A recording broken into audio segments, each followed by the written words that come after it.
Seguridad at kaligtasan ng mga vendor sa pamilihang bayan naman ng mga tarem, tiniyak ng kapulisan. Para sa detalye, panoorin sa ulat ni Idol Juana De Vera. 104.7 IFM. Report! Tiniyak ng hani ng pulisya ng mga taramang seguridad at kaligtasan ng mga vendors sa kanilang pamilihang bayan. Ito'y matapos maganap ang insidente ng pagnanakaw sa isang tindahan ng itlog sa nasabing pamilihan na agad din naman nahuli ang mga sospek. Ayon kay mga Taram Police Station Chief Police Major Arturo Melchor, mainam ang police visibility sa mga lugar na matatao upang agad na marespondehan ng mga nangangailangan ng tulong. Pag may mga request tayong nakikita o natatanggap dito sa ating opisina, ay nagbibigay tayo ng mga security ng personnel sa mga schools natin kasi nga patapos na nga yung klase at nagre-ready na tayo sa holiday season.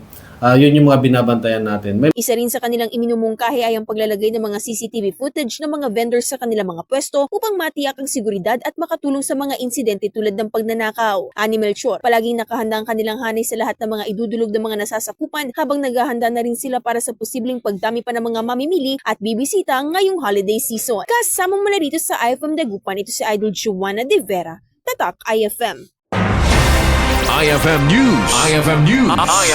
IFM News.